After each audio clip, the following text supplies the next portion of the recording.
es un apasionado por la palabra del Señor. David es un apasionado por llevar el Evangelio y tenemos que sostenerlo en oración, porque las personas que predicamos la palabra del Señor normalmente nos vienen ataques. Y yo quiero hoy orar específicamente por la vida de David. Padre, te damos gracias, Señor, por tu siervo, Señor maravilloso. Papito lindo, gracias por su vida. Gracias, Dios del cielo, por esa pasión que él tiene por las almas, por esa pasión, Dios de la gloria, que él tiene, Papito Santo, Señor, por difundir, Padre, lo que hay en su corazón. Te pedimos que hoy lo respaldes y te pedimos también que tú lo guardes, Dios del cielo, Señor. Que seas tú bendiciéndolo, ayudándolo. Gracias por el privilegio de hoy escuchar tu palabra a través de él, Señor. Te lo encomendamos en el nombre de Cristo Jesús. Amén y amén.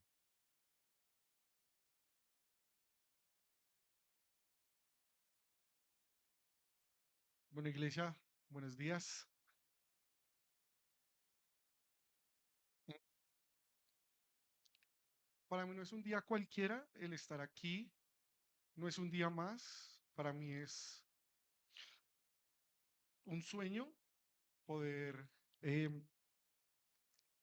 que Dios me dé el privilegio de estar aquí frente a ustedes.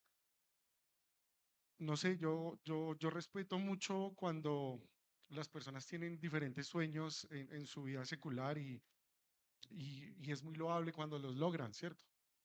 Pero para mí mi sueño es este. Y estar acá es motivo de orgullo. Me siento profundamente agradecido con Dios y honrado por permitirme estar acá delante de ustedes. Para mí, como les digo, esto es un sueño hecho realidad que Dios me permite hoy estar acá. Y vamos a entregarle este tiempo a Dios. Vamos a entregarle este tiempo a Dios. Vamos que Él sea tomando el control de todo esto y que sea Él abriendo nuestros corazones y que sea yo solamente un instrumento que Él utiliza para decir lo que Él tiene para decirnos el día de hoy. ¿Listo? Entonces, Padre amado, primeramente que todo, yo te quiero dar las gracias por el día de hoy. Gracias por permitirnos estar acá reunidos. Tu palabra nos ha enseñado que donde hay dos o tres reunidos en tu santo nombre, tú estás en medio de tu iglesia y en medio de tu pueblo. Hoy tenemos la certeza, la seguridad que tú estás aquí con nosotros, Señor. Que el Espíritu Santo, que el Espíritu de Dios, Señor, cae como ríos de agua viva y aviva el fuego que hay en nuestro interior para conocer y para aprender de lo que tú tienes para nosotros, Señor. Todo esto, Señor, te lo pedimos en el nombre de tu Hijo amado, en el nombre de nuestro Señor Jesucristo. Amén y amén. Iglesia, yo quiero que hoy no sea un domingo más, no porque yo esté aquí al frente, sino que cada vez que nosotros tengamos la oportunidad de venir acá a la iglesia del Señor, no nos vayamos igual de vacíos como llegamos, sino que este momento, este tiempo que Dios permite hablar a través de cualquier instrumento que está acá adelante, lo sepamos aprovechar y nos vayamos llenos de su espíritu. No puede ser que cada vez que vengamos a la iglesia nos vayamos igual de vacíos. Tiene que haber un cambio en nosotros. Y quiero comenzar con una frase que escuché hace algún tiempo. No sé de quién es, pero cuando me la dijeron llamó profundamente mi atención y dice, nacemos sin nada, luchamos por conseguirlo todo, al final nos vamos de este mundo sin nada. Y en Primera de Timoteo 6:7 dice, porque nada trajimos a este mundo y ciertamente nada podremos sacar. Es fuerte, ¿no? Es fuerte ver que pasamos la vida corriendo detrás de cosas eh, que al final, pues, no nos podemos llevar de esta tierra. Y como les dije desde un principio, mi intención no es que ustedes no sueñen o que no tengan metas, todo lo contrario. Yo creo que es muy normal que cada uno de nosotros querramos conseguir algo en este mundo, tener algo, tener un buen trabajo, tener una buena casa, un buen carro, ¿cierto? Pero muchas veces eh, se nos va la vida detrás de eso y no le damos la importancia a lo que es realmente importante, que finalmente es Dios, que es nuestra salvación, ¿cierto? Em, y aquí, y aquí quiero hacerles una pregunta a ustedes y es, ¿alguna vez su vida tomó un rumbo que no esperaban? Como les digo, todos soñamos, si no soñamos con cosas materiales, soñamos con tener paz, con tener tranquilidad, con tener a mi familia bien, ¿cierto? Con tener éxito, con tener prosperidad, con tener muchas cosas. Pero ¿qué pasa cuando llega ese dolor, cuando llega tal vez esa traición, tal vez esa enfermedad? Y ese es el tema que hoy yo quiero compartir con ustedes. Y el tema que Dios trae hoy para mi vida. Por lo general siempre me gusta colocarle un título a las prédicas o a las charlas cuando tengo la oportunidad de darlas, porque siento que ahí se desprende todo. Es como que Dios me da el título y de ahí todo se empieza a desprender. Y en esta oportunidad Dios quiso que esta pequeña charla se llamara Los Caminos de Dios. Caminamos a veces, esos caminos que Dios a veces tiene para nosotros parecen oscuros, parecen como, no sé, como no esperamos que sea así, pero siempre nos llevan a un propósito. Siempre los caminos de Dios nos van a llevar a un propósito, por más difícil que sea ese camino, porque el hecho de yo ser cristiano o el hecho de yo conocer de Dios, mi camino no va a ser más fácil, todo lo contrario, va a ser muchas veces más difícil que los caminos de una persona que no conozca de Dios, porque tenemos más tentaciones, porque tenemos muchas más cosas a nuestro alrededor que nos pueden hacer caer. Y quiero empezar con una historia que todos conocemos, que es la historia de José, ¿cierto? José, hijo de Jacob. José era un soñador. José Dios lo tenía para grandes cosas. Era el hijo amado de Jacob porque era de su esposa amada Raquel y era su primogénito. Y él tenía gran aprecio por Jacob. En este caminar de José, en una ocasión, más específicamente en Génesis 37 del 16 al 28, cuenta la historia de, de este chico cuando es vendido por sus hermanos. Y a partir de ahí, yo pues, no quiero, un segundo por favor, sí, 16. Dice, José es vendido por sus hermanos a partir del 12, un poquito más atrás, pero digamos que desde el versículo 12 va relatando la historia, cómo pasa la vida de José en ese momento de su vida. Entonces, él es llamado por su padre le dice, ve y tráeme noticias de tus hermanos y ve y tráeme noticias del rebaño. Él se va diligentemente a buscar a sus hermanos, sus hermanos no estaban en el lugar donde deberían estar y sale al encuentro un hombre y ese hombre le dice, no, ellos salieron de acá. Cuando José logra encontrarlos, sus hermanos lo ven a lo lejos y dice, hay una frase que dice, ahí viene el soñador. La frase que utilizan sus hermanos para referirse a él. Cuando, bueno, cuando llega José, finalmente lo cogen, despojan de él su túnica, lo iban a matar, Rubén interviene para que no lo mataran, finalmente lo echan en una cisterna vacía, estaban decidiendo qué iban a hacer con él, en ese momento pasaron unas ismaelitas y lo vendieron por 20 monedas de plata. El dolor muchas veces más profundo que nosotros llegamos a sentir son de las personas más cercanas, porque cuando tenemos enemigos nosotros sabemos que nos va a hacer daño y de pronto no nos puede doler tanto, pero cuando el dolor, la traición viene de parte de una persona que amo o que considero importante en mi vida, es mucho más doloroso. ¿Ustedes se imaginan qué pensó José durante ese caminar hasta llegar a Egipto? Cuánta tristeza, cuánta dolor, cuánta rabia, cuánto, no sé qué tantos sentimientos pudo haber sentido él en ese momento mientras se dirigía a Egipto. Y yo no sé cuántos de ustedes han sentido ese mismo dolor de tener personas que nos hieren, que duele, que es un dolor que realmente es un dolor insoportable y es un dolor que no lo podemos sanar con pastas, sino únicamente en la presencia de Dios. Ahí es cuando nosotros realmente podemos sanar nuestro corazón y nuestra vida. Y,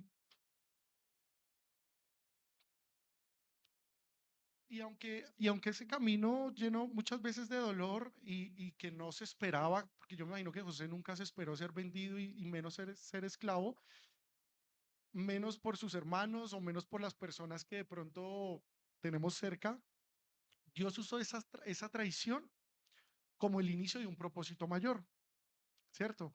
Eh, lo que parecía el final de él apenas era el comienzo de lo que Dios iba a empezar en la vida de él. Y así es como muchas de nuestras historias empiezan.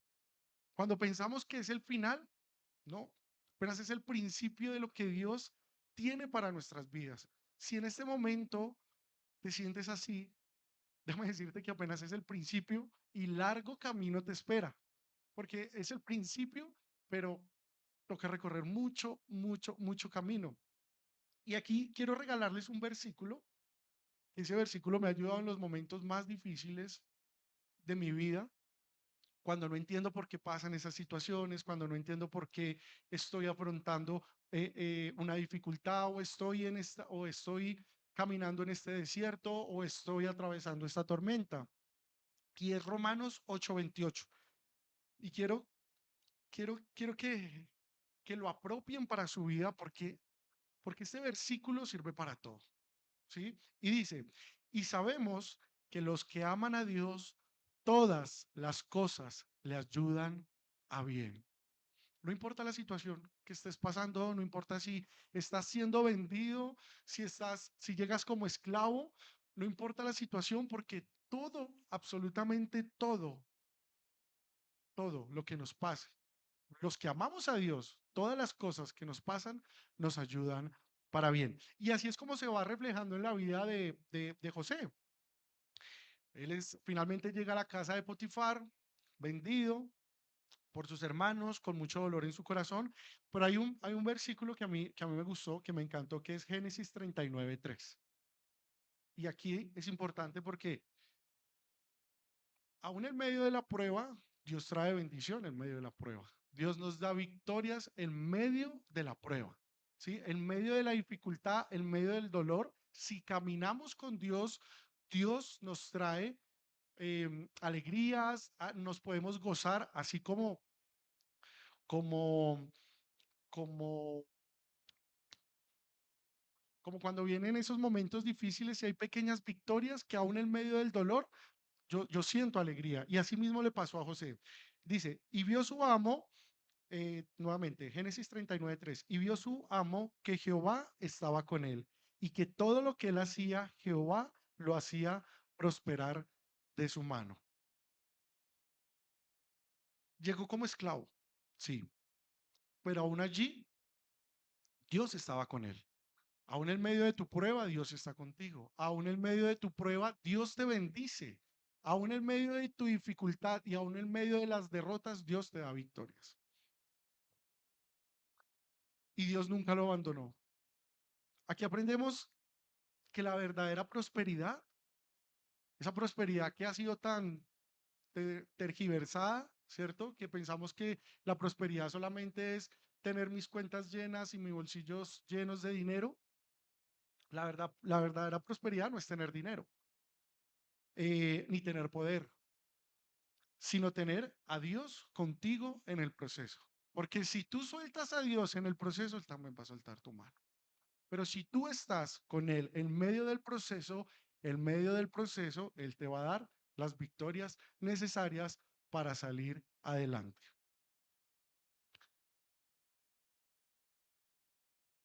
Y yo no sé si ustedes sabían cuánto tiempo alrededor estuvo José en casa de Potifar. Esto no fue que Dios lo empezó a bendecir de la noche a la mañana, sino que él tuvo que pasar mucho tiempo en casa de Potifar para llegar hasta el puesto donde él estaba. No hay nada, digamos, escrito en la Biblia que nos certifique un tiempo, pero si partimos de que José fue vendido a los 17 años y hasta los 30 años él llegó a casa de Faraón, estamos hablando que fueron 13 años. Estamos hablando que él duró aproximadamente 10 años en casa de Potifar, alrededor de 10 a 11 años y 2 años en la cárcel, que es lo que nos dice la Biblia. Es decir, que él tuvo que pasar un periodo muy largo para empezar a ver el fruto o para ver respuestas de parte de Dios. ¿Qué quiere decir esto, hermanos? Que si yo no recibo una respuesta en 1, 2 semanas, en un mes o en 3 meses, muchas veces la promesa puede tardar 11 años. ¿Cuánto tardó la suya, pastor? Mucho, mucho tiempo. Entonces no nos tenemos que tener paciencia. Pacientemente esperen en Jehová. Entonces, eh, así es como Dios obra. Así es como Dios hace. Y aún les quiero comentar algo. En medio de, como les digo, en medio de las pruebas hay victorias, pero en medio de las pruebas hay más pruebas. Y ustedes me van a decir, pero ¿cómo así? Sí, porque Dios, yo sé que él duró 10 años en casa de Potifar y tal vez le fue muy bien, pero yo imagino que él también quería volver a ver a su padre, a sus hermanos. Él seguía siendo un esclavo. Por más de que él, por más de que él estuviera o fuera el segundo al mando en casa de Potifar, él seguía siendo un esclavo. O sea, él no podía eh, automandarse, él tenía que darle o rendirle cuentas a su amo. Y en medio de esto, ¿cierto? Todos conocen que la esposa de Potifar lo buscaba día tras día. Hay un apartado en la Biblia que dice, lo buscó por algún tiempo, es decir, que durante mucho tiempo él lo estuvo buscando. No fue solo una vez, sino durante mucho tiempo. Yo me imagino que cuando se empezó a posicionar, Potifar le empezó a dar autoridad, ella se empezó a fijar en él. Y aquí, digamos, eso está en Génesis 39 también, del 7 al 10. Hay una respuesta que a mí me encantó cuando la esposa de Potifar trató de seducirlo a él. Y él le dijo, ¿cómo haría yo este gran mal y pecar contra Dios? Es decir, que obviamente él le debía un respeto a su amo, pero su prioridad era Dios. Que Dios finalmente, y es lo que nos pasa a nosotros, cuando nosotros tenemos la oportunidad de hacer algo malo, nosotros sabemos que no vamos a herir a la persona que no me está viendo. Vamos, es a ofender a Dios. Y asimismo también lo vio José. Porque ¿qué hubiera podido pasar? Si finalmente él comete ese acto, pues de pronto no hubiera pasado nada, de pronto no hubiera terminado en la cárcel como terminó, pero también no se hubiera cumplido el propósito que Dios tenía con él, ¿cierto? Entonces, humanamente, bueno, finalmente él rechaza a la esposa de Potifar, la esposa le comenta a él que trató de violarla, se enfurece y termina en la cárcel, ¿cierto? Que es lo que nosotros ya conocemos. Humanamente, si lo vemos humanamente, él estaba haciendo las cosas bien, pero terminó en la cárcel. Entonces nosotros decimos, pero muchas veces nos pasa o me pasa. Dios, pero si estoy haciendo las cosas bien, ¿por qué me pasa esto? Dios, pero si yo oro todos los días, ¿por qué me pasa esto? Dios, pero si yo te busco y si yo voy a la iglesia todos los domingos, ¿por qué me pasa esto? Acuérdense, Romanos 8:28. Tal vez no puedas ver la respuesta ahí mismo, pero Dios está trazando un plan mucho más grande del que tú piensas. Y quiero empezar a compartirles un poco mi testimonio. Eh, mi historia, aunque conocida por algunos, también sé que muchos no la conocen. Yo también pasé por momentos muy difíciles en mi vida y sé que cada uno de los que estamos aquí también tal vez hemos pasado por situaciones difíciles. Yo quiero comentarles que yo en algún momento de mi vida sufrí una separación donde yo lo perdí absolutamente todo. Tal vez estaba en un castillo de naipes, pero era mi castillo de naipes. Y aún en ese castillo de naipes, cuando se cae, pues duele, ¿sí? Es, es doloroso porque quedas como en una incertidumbre, quedas como en un letardo, quedas como bueno, ¿y ahora qué? Y vienen las preguntas, ¿y por qué a mí? Y por qué yo? ¿Y qué pasó? Si yo estaba juicioso, entre comillas, en tu iglesia, si lloraba, si yo pedía por mi hogar, y ¿qué pasó? ¿Cierto? ¿Te sientes triste, olvidado por Dios, con más preguntas que certezas? Tal vez igual que José, ¿no? De tenerlo todo, estar en la comodidad en el seno de su padre a ser simplemente un esclavo. Confundido, triste, ¿cierto? Y recuerdo yo que después de ese suceso en el cual yo estuve inmerso sin absolutamente nada, volví a la casa de mis papás, después de haberlo tenido todo. Todo me refiero a todo lo que uno normalmente considera que es todo, ¿no? Un hogar, un trabajo, bueno, cosas materiales. Y tuve que pasar por una situación que de pronto hoy en día la recordamos en mi familia con risas, pero en su momento no fue así. Literalmente yo salí con lo que tenía puesto. Tuve que volver a la casa de mis padres y un hombre de casi 27, 28 años dormir con ellos como si fuera un bebé de 3 o 4 años.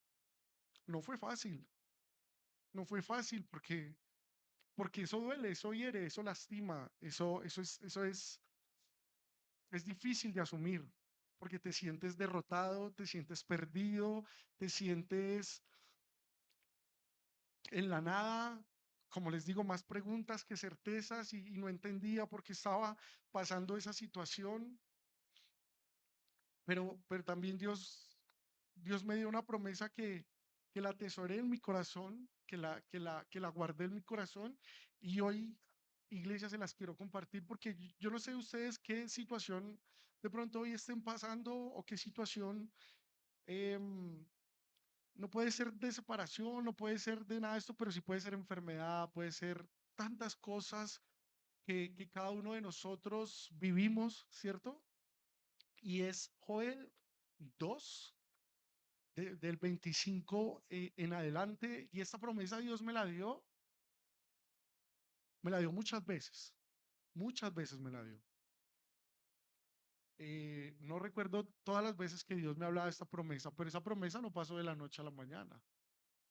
Es una promesa que se demoró mucho tiempo también. Y Dios me decía, y os restituiré los años que comió la oruga, el saltón, el revoltón y la langosta, mi gran ejército que envié contra vosotros. Y me dijo, comeréis hasta saciaros y alabaréis el nombre de Jehová vuestro Dios, el cual hizo maravillas con vosotros y nunca jamás será mi pueblo avergonzado. Esa promesa Dios me la dio a mí y esa promesa hoy Dios se la quiere regalar a ustedes. Para el que la quiera tomar, la mesa está servida, iglesia, la mesa está servida. Cada domingo Dios viene, prepara la mesa y la sirve. Está, es cuestión tuya si vienes y te sientas a la mesa y comes con él, o si quieres las migajas que caen de la mesa. También es lo que nosotros queramos. Pero hoy Dios quiere darte esta promesa, Joel 2:25, donde te dice, yo restituiré todo lo que el saltón, todo lo que la langosta, todo lo que la oruga te ha quitado Dios te lo quiere devolver. Durante el proceso, durante todo este proceso que les vengo contando, Dios trajo, porque recuerden, aún en medio de la prueba, Dios trae victorias y Dios trae bendiciones, ¿sí? Y recuerdo que Dios me bendijo y empecé, o sea, vino esa promesa, no fue inmediata, pero Dios empezó a trabajar en ella. Y durante el proceso, Dios me bendijo con lo más hermoso que hoy tengo en mi vida material, porque lo más hermoso que yo tengo es haber conocido a Dios y que Él entrara a mi vida y que Él se reconciliara conmigo y que Él me abrazara en su perdón y su amor. Pero después de Dios, lo más hermoso que tengo en mi vida es mi esposa, es mi hijo. Dios me premió con eso. Cada vez que llego a mi hogar, a mi casa, para mí eso es lo más hermoso que yo puedo tener. Poder ver a mi esposa, poder ver a mi hijo, sentirme amado por él, ese chiquitín que ustedes ven por ahí revolotear. Eso fue lo más hermoso que Dios me dio, que Dios me pudo haber dado. Mi hogar no lo cambio por las mayores riquezas de este mundo, porque las mayores riquezas de este mundo son eso, riquezas. La plata sirve para eso, para comprar cosas, pero no hay nada más hermoso que llegar a tu hogar, hablar con tu esposa, abrazar a tu hijo, tener y saber que tu hogar está fundado en la roca que es Cristo Jesús. Es lo más hermoso, es lo más hermoso. Y Dios me recompensó aún en medio de esa travesía, aún en medio de esa incertidumbre. Dios me permitió conocer a la mujer que hoy amo, al hijo que ella me dio y, y ser bendecido por él. Pero el proceso siguió y va a seguir hasta que Dios me llame a su presencia. Luego de todo esto, de conocer a mi esposa, de estar con ella, Dios nos permitió ir a otras tierras, a, a seguir formando mi carácter y el carácter de mi esposa.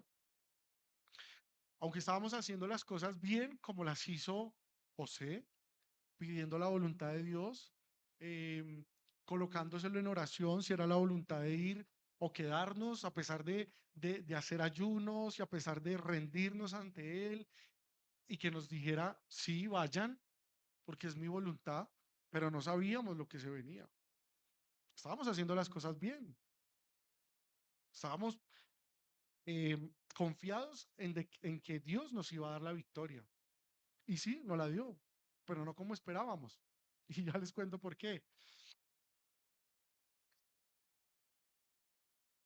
Fue un tiempo de bendición, no les voy a decir que no, fue un tiempo de bendición, un tiempo de bendición espiritual, donde Dios nos permitió crecer espiritualmente, donde Dios nos permitió acercarnos más a Él, conocerlo realmente. De oídas te había oído, mas ahora mis ojos te ven. Porque solamente hasta que pasamos por el proceso lo podemos conocer. Si no has pasado por el proceso, no lo vas a conocer, porque simplemente de oídas lo oyes. Y entonces yo aquí vengo, les traigo mi testimonio, parte de él, y tú lo oyes. Pero hasta que tú vivas ese proceso, no lo vas a conocer. Y no se preocupen que todos vamos a pasar por ahí. Entonces no se aceleren, todo a su tiempo. Fue un tiempo de bendición, pero también fue un tiempo de fortalecimiento. Fue un tiempo donde aprendimos a depender de Él milagrosamente. Y este tiempo, como les digo, cuando uno recuerda esos tiempos, hoy es gracioso, pero ese tiempo lo llamamos pan y leche, porque durante algún tiempo, ¿cierto? Ese fue nuestro alimento, pan y leche. Pero Dios en su infinita misericordia nos permitía comer cada vez un pan diferente.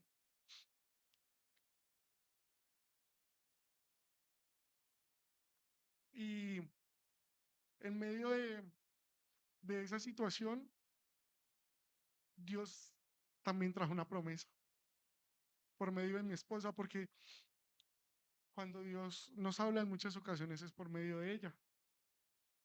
Y esa promesa también se las quiero regalar. Está en Primera de Reyes 17, el 2, el 4 y el 7. Y se los voy a leer todo les voy a leer unos apartados para no leérselos todos.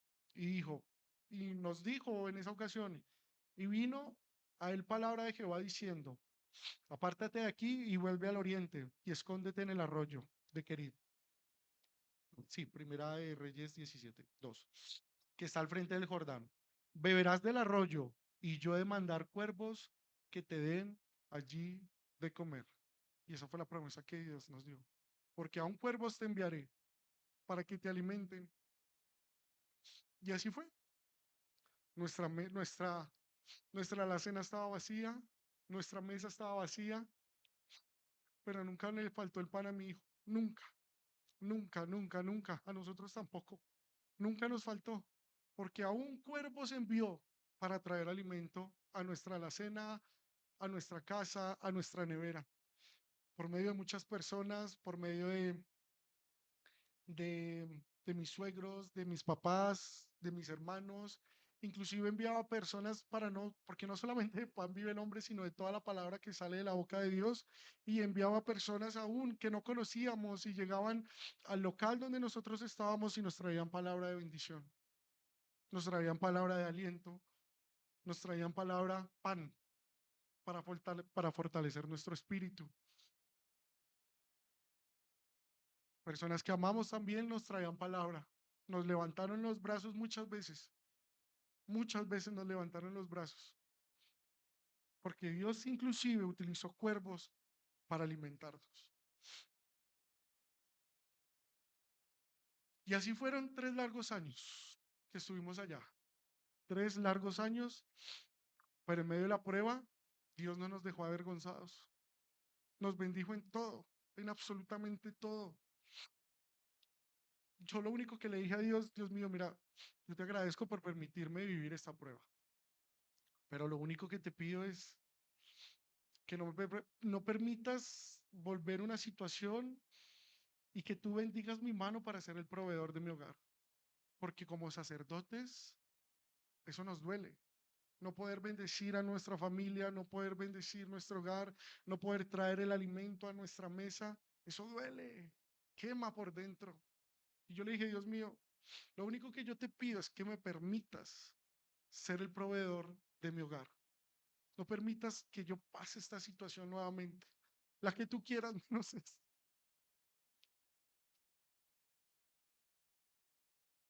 Y así fue como se lo pedí a Dios y hoy en día yo puedo decir que tengo el privilegio de ser el proveedor de mi hogar, de que no falte nada en mi mesa, en mi alacena, que no le falte nada a mi hijo, no por mis fuerzas, por la bendición de Dios que está en mí. Ahora, esto era tan solo la continuidad de lo que estábamos viviendo, porque llegó un punto, yo tenía un negocio comercial, por eso nos fuimos allá a ese lugar. Inicialmente nos fue bien, no como esperábamos, pero nos fue bien. Después de eso empezaron a venir pruebas muy difíciles, muy duras, donde ya no alcanzaba para absolutamente nada, donde decidimos con mi esposa, no, tenemos que cerrar porque si no ¿qué hacemos? ¿Qué vamos a hacer? Empezamos a hacer un inventario, yo creo que este testimonio se los di. Ahorita no recuerdo muy bien, pero empecé a ver y empecé a sumar todas las deudas que yo tenía y esas deudas sumaban más de 150 millones de pesos y yo dije, y empecé a hacer el inventario y el inventario, Dios, no sé cuánto dinero faltaba para cubrir esas deudas, es decir, ya estábamos en déficit y yo me senté, yo le dije a mi esposa, no sé qué vamos a hacer, va a tocar liquidar todo y quedar debiendo porque no sé qué hacer, o sea, no, no, o sea, no sé cómo vamos a hacer para pagar todo eso cuando no nos alcanza. Debíamos el arriendo, le habíamos dicho a la señora que no le íbamos a poder pagar. Bueno, fueron tantas situaciones, tantas cosas difíciles, pero aún en medio de la prueba, Dios trae victorias y empezamos a liquidar y empezamos a liquidar y empezó a salir toda la mercancía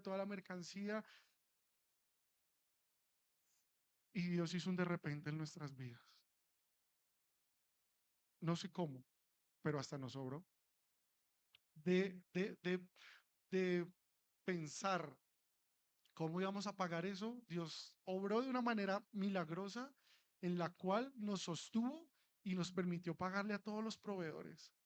Creo que ah, recientemente en febrero lo único que le debía a un proveedor fueron como 300.000 pesos que se le pagó y a la contadora se le debían como millón algo, no sé, hace más de 3 años se los debía y también se le pagó porque Dios nos dijo en medio de la promesa que íbamos a salir de ese lugar con las manos llenas de bendición. Y así fue como nosotros salimos, con las manos llenas de bendición espiritual, pero también económica, porque Dios hizo un milagro sobre nosotros. O sea, fue algo que nosotros no sabíamos lo que había hecho Dios, a tal punto que nos sirvieron algunas cosas para subsistir los meses siguientes. Yo también debía un crédito y estaba muy preocupado por ese crédito del cual yo debía y me quedó una camioneta que llevaba el mismo tiempo, como 3 años, sin poderse vender. Hace 15 días la pude vender y se va a pagar esa deuda, que es la última deuda de ese tiempo.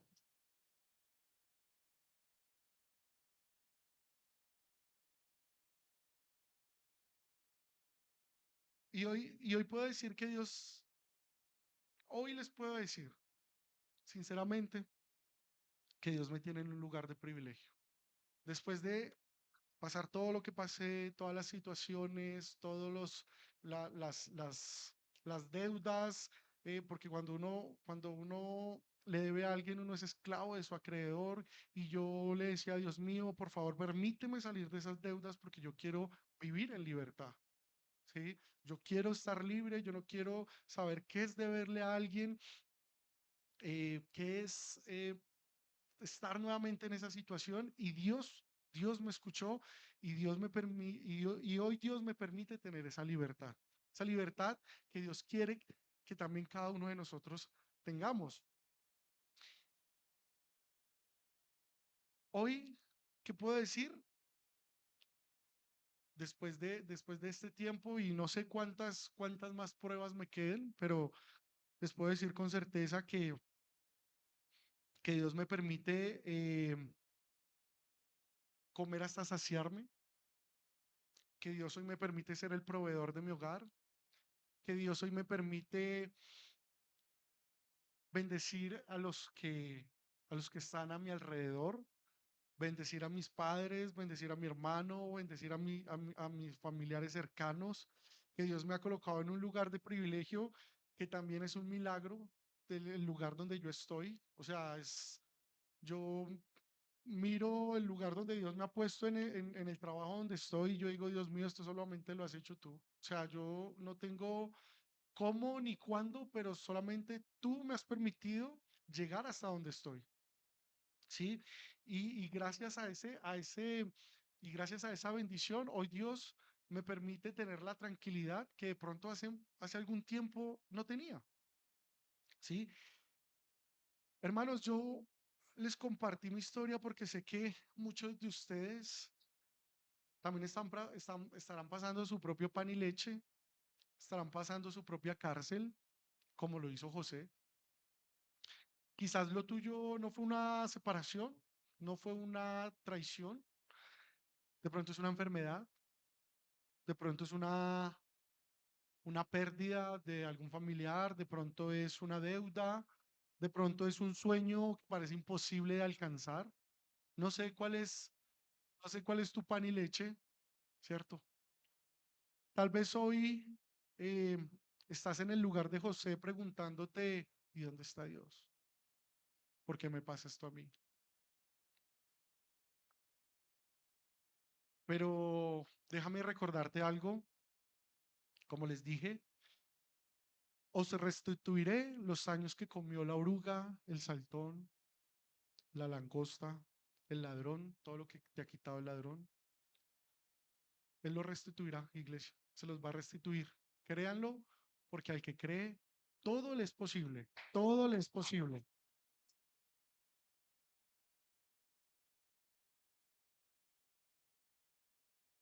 Lo que hoy es llanto, Dios lo va a convertir en gozo. Lo que hoy es escasez, Dios lo va a transformar en abundancia. Lo que hoy es cárcel, mañana será la plataforma para el propósito que Dios tiene para tu vida. Así va a ser, iglesia. Y ya para finalizar, sí, yo quiero decirles que si Dios hizo conmigo lo que hizo, créanme que contigo también lo hará. Pero ¿qué necesitamos? Caminar los caminos que Dios ha trazado para nosotros. Por más difícil que sea, para llegar a la rosa tenemos que pasar por las espinas. Es necesario caminar el camino, no acortarlo, sino caminarlo, vivirlo y disfrutarlo, porque aún en medio de la dificultad se disfruta, aún en medio del dolor también hay alegría, aún en medio de la escasez no hay hambre, porque Dios está con nosotros. José, ¿qué nos enseña? El camino de la traición puede doler, sí, pero no cancela el propósito. El camino de la fidelidad puede ser lento. Si yo te alabo, si yo te sirvo, si yo te bendigo, ¿por qué no veo respuestas? Pero forma tu carácter. El camino de la prueba puede ser injusto, si lo vemos de alguna manera, pero es el puente hacia la promesa que Dios tiene para ti. ¿En qué camino estás hoy? No sé, en la traición, en la cárcel, esperando la promesa, no sé en qué parte de tu camino estés tú el día de hoy. Hoy Dios te dice, yo sigo contigo, no te he abandonado, aunque aunque este proceso forma parte de mi plan. No te preocupes, porque yo estoy contigo. Acuérdense, iglesia, a los que aman a Dios, todas las cosas le ayudan para bien. Señor, yo te quiero dar gracias, porque aun cuando no entendemos tus caminos, eh, también sabemos que son más altos que los nuestros. Hoy entregamos nuestras traiciones, nuestras cárceles, nuestras pruebas. Afirma nuestros pasos en tu propósito, porque sabemos que lo que parece mal, tú lo usarás para bien. Hoy te entrego a tu iglesia, Señor. Hoy te entrego este pueblo, tu pueblo amado, dicho por ti, Señor. Te pido que los fortalezcas en medio de cada situación que hoy se encuentren.